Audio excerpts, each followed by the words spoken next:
konsep masa depan ekonomi publik dalam digitalisasi. Menurut Mangku Subroto tahun 2000, ekonomi publik adalah sebuah cabang ilmu ekonomi yang mempelajari setiap tindakan dan peran pemerintah dalam perekonomian, mulai dari perencanaan, implementasi, serta dampak suatu kebijakan pemerintah dalam bidang fiskal, melalui aktivitas ekonomi berupa produksi, distribusi, dan konsumsi. Hai, perkenalkan, saya Dinda Dwi Maharani dari kelompok 6. Saya dan teman saya Azira Nur Naila dan Muhammad Nur ingin menjelaskan tentang masa depan ekonomi publik dalam digitalisasi. Yang kedua, saya akan menjelaskan tentang peran pemerintah.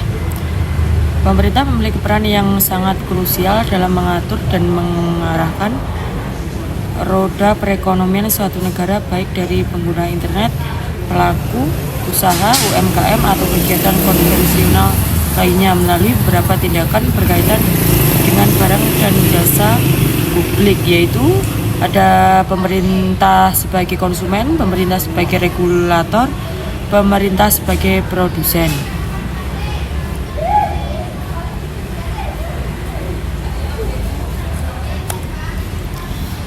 Selanjutnya ada tren dan prospek digitalisasi dalam kebijakan publik. 1.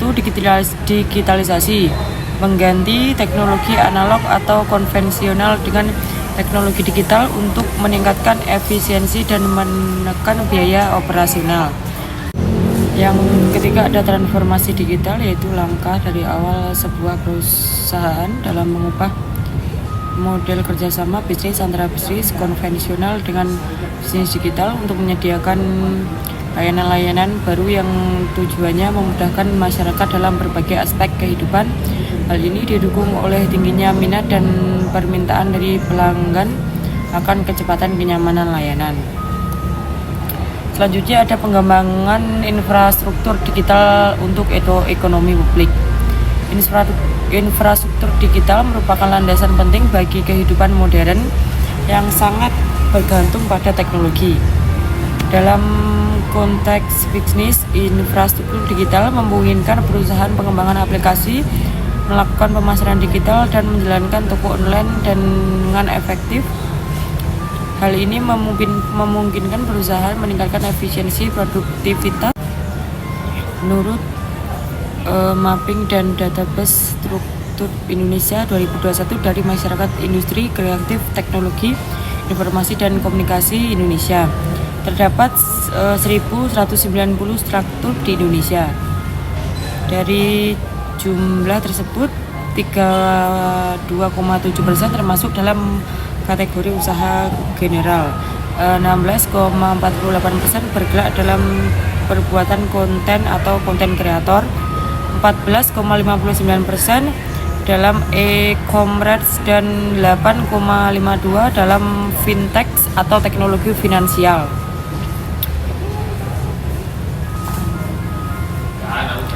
Yang selanjutnya ada data mapping dan data base Struktur Indonesia 2021.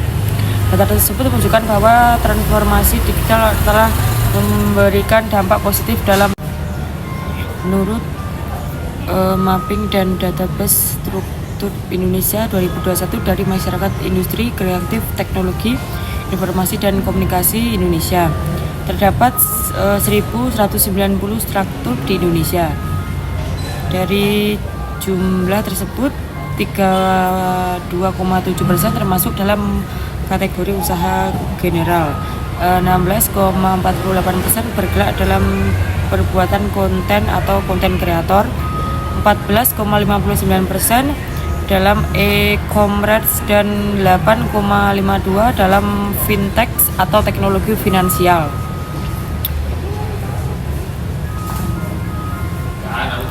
Yang selanjutnya ada data mapping dan data base Struktur Indonesia 2021. Data tersebut menunjukkan bahwa transformasi digital telah memberikan dampak positif dalam.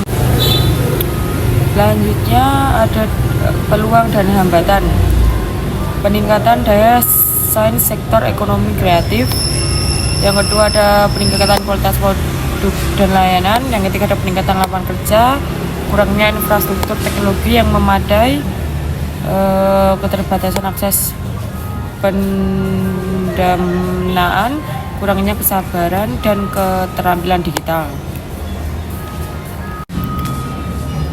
Data tersebut menunjukkan bahwa transformasi digital telah memberikan dampak positif dalam pengembangan ekonomi kreatif melalui sarana infrastruktur digital di Indonesia. Akan tetapi masih terdapat permasalahan yang perlu diselesaikan agar potensi tersebut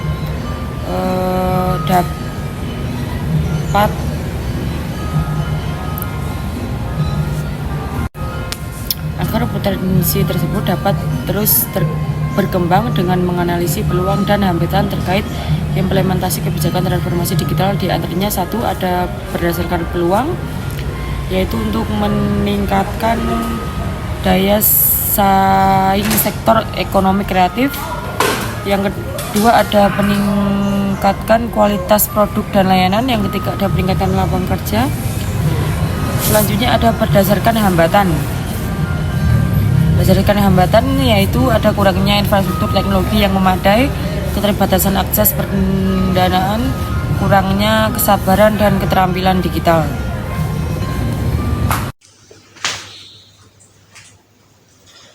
Selanjutnya, pemanfaatan infrastruktur digital yang ada di Indonesia melalui layanan yang telah diberikan pemerintah publik atau swasta kepada masyarakat itu dapat dilihat dari total transaksi yang telah dilakukan masyarakat, di mana total transaksi ini berkaitan dengan pembayaran digital yang ada saat ini.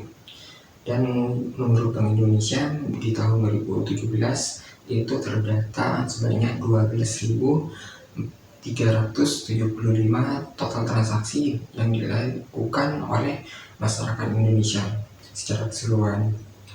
Dan di tahun 2021 itu terdata sebanyak 305.435 total transaksi, baik dari pembayaran kebutuhan masyarakat, kemudian belanja, pembayaran tagihan listrik dan lain sebagainya. Sehingga dari total transaksi tersebut dapat disimpulkan bahwa peningkatan produktivitas masyarakat itu semakin hari semakin meningkat, dan jumlah total transaksi dari 2017 hingga 2021 meningkat sebanyak 122% dari total transaksi yang tercatat di Bank Indonesia.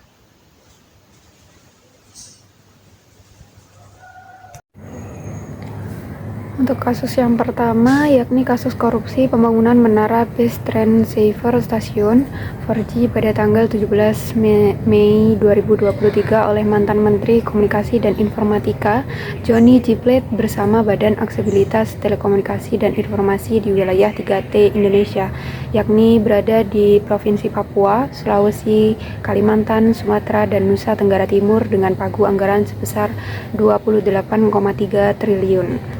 Kronologi berawal dari program pemerintah tahun 2019 tentang pemerataan digitalisasi di seluruh wilayah Indonesia, termasuk wilayah 3T yang tidak bisa dijangkau oleh operator seluler karena tidak menguntungkan.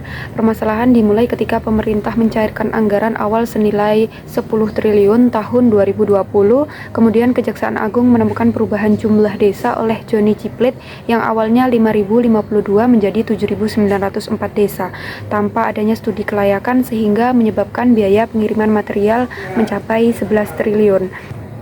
Kerugian yang dialami negara sendiri mencapai 8 triliun dengan 6 pelaku dengan rincian Johnny G. Plate mendapat 17,8 miliar, Anang Ahmad Latif senilai 5 miliar, tenaga ahli Yohan Suryanto 453 juta, komisaris PT SME Irwan Hermawan 119 miliar, direktur PT MBS Windy Purnama 500 juta, direktur PT BUP Muhammad Yuriski Mulyawan senilai 50 miliar. Untuk solusi dari kasus pertama ini ialah perlu adanya peningkatan pengawasan dan pengecekan terhadap setiap pencairan dana proyek pembangunan secara berkala dari pemerintah pusat dan proses pembangunan oleh lembaga swadaya masyarakat dan masyarakat setempat. Untuk kasus yang kedua, yakni peretasan dan pencurian data oleh hacker dengan panggilan Doserden Group sebesar 252 GB yang terdiri dari informasi pribadi seperti KTP, NPWP, dan dokumen proyek internal lainnya pada tanggal 24 Agustus 2022.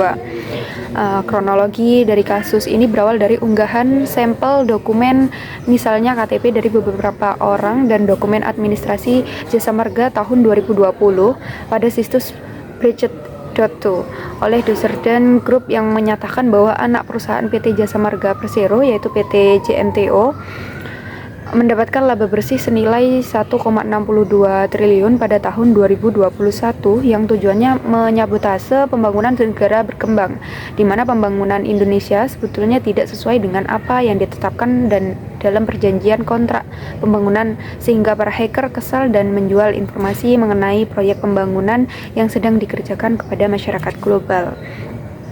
Jenis pelanggarannya dapat dikategorikan sebagai peretasan dan pencurian data PT Jasa Marga Toll Road Operator oleh hacker berinisial Doserden Group yang mencapai kerugian senilai 17,11 miliar yang disebabkan oleh penjualan kontrak proyek pembangunan jalan di situs Bridget.to.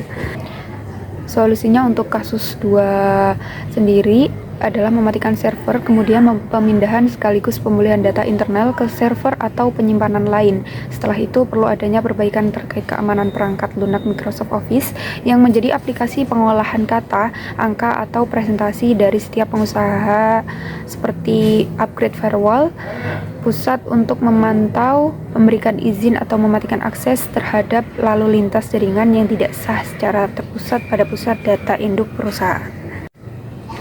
Kasus yang ketiga, kasus suap dan gratifikasi pengadaan sarana dan prasarana Bandung Smart City pada 14 April 2023 oleh Yana Mulyana selaku Wali Kota Bandung di periode 2022 hingga 2023 dengan kerugian negara sebesar 6,7 miliar.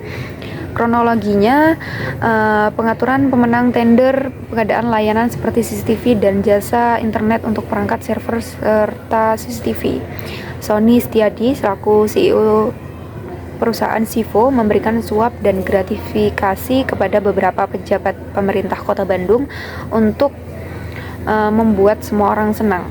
Yang selanjutnya, perubahan termin pembayaran kontrak pekerjaan jasa internet senilai 2,5 miliar dari 3 termin menjadi 4 termin oleh tersangka DD.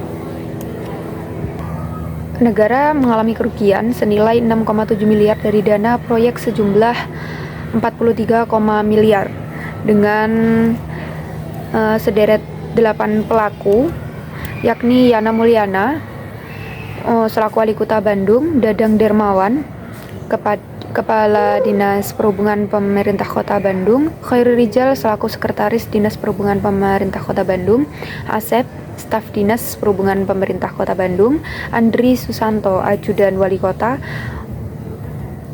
Iwan Staf Dinas Perhubungan Pemerintah Kota Bandung, Rizal Hilman sebagai Sekretaris Pribadi Yana Mulyana, Sony Setiadi sebagai CEO PT Citra Jelajah Informatika pelaksana.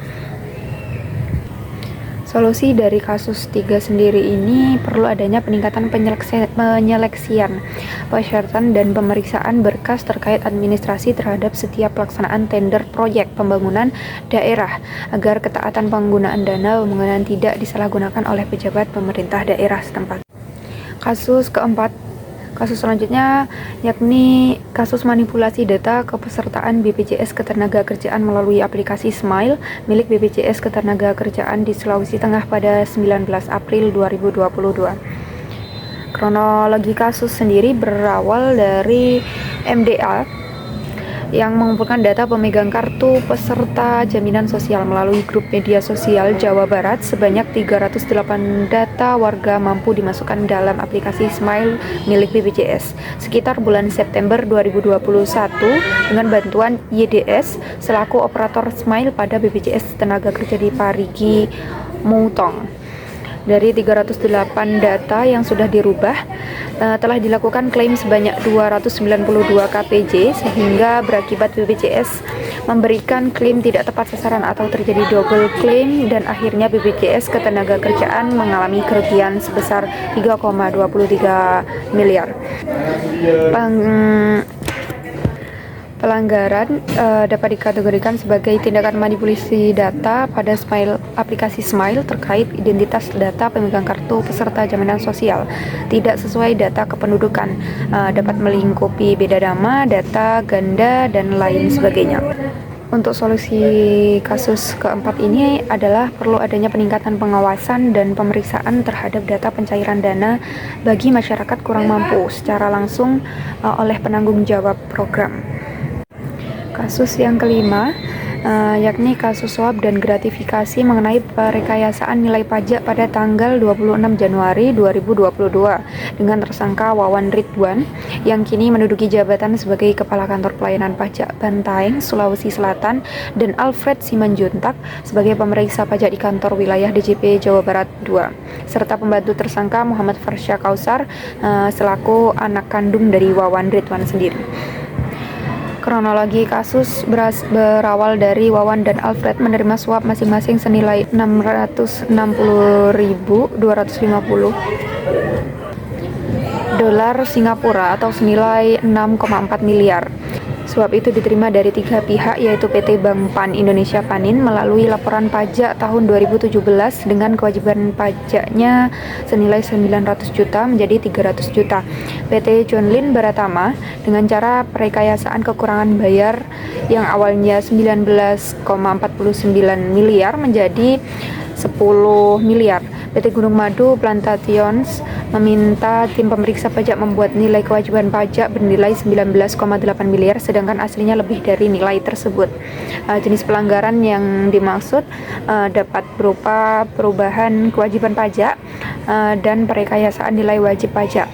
Kerugian negara sendiri mencapai 9.649 juta.